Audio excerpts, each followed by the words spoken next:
एक थाली में भोजन करने से पति पत्नी के बीच प्रेम बढ़ता है, लेकिन ऐसा करने से घर भी नष्ट हो सकता है।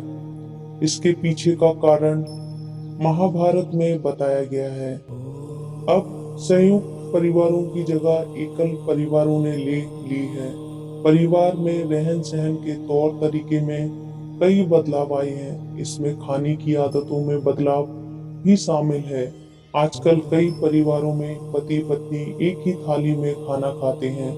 पति पत्नी के संबंधों के दृष्टिकोण से यह उचित प्रतीत हो सकता है, क्योंकि ऐसा करने से उनके बीच प्रेम बढ़ेगा, लेकिन शास्त्रों में इसे उचित नहीं माना गया है।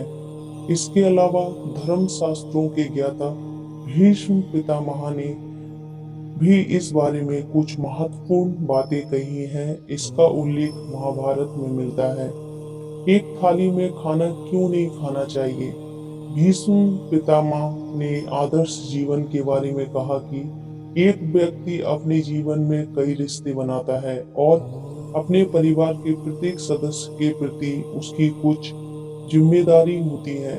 इस जिम्मेदारी को सभी को निभाना चाहिए। उसके लिए जरूरी है कि उन सभी के साथ मधुर संबंध हो।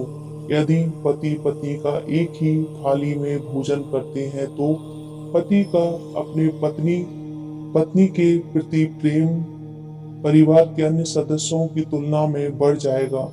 ऐसे में वे अन्य सदस्यों की उपेक्षा करने लगेंगे। इससे घर में कलह होना आम बात है। इस प्रकार एक छोटी सी गलती पूरे परिवार और घर की खुशियों को बर्बाद कर सकती है। सही गलत की पहचान खो जाती है। पति पत्नी के प्रति अत्यधिक प्रेम ही पति की बुद्धि को भ्रष्ट कर सकता है और वह सही और गलत का भेद खो देता है। यह स्थिति परिवार के मुखिया के लिए उपयुक्त नहीं होती है।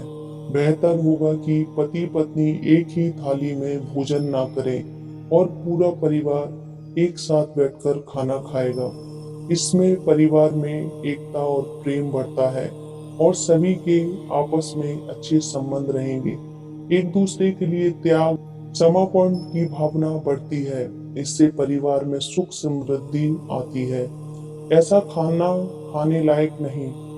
भीष्म पितामह कहा करते थे कि अगर कोई आपके द्वारा परोसी गई थाली को पार करता है तो वह भोजन मिट्टी के समान दूषित माना जाता है। इसे जानवर को खिलाना चाहिए। वहीं अगर किसी का पैर परोसने की थाली में ठोकर खा जाए तो ऐसे भोजन को भी हाथ जोड़कर फेंक देना चाहिए। ऐसा भोजन गरीबी लाता है। जिस भोजन में बाल निकले उसे नहीं खाना चाहिए। इससे घर में धन की हानि होती है।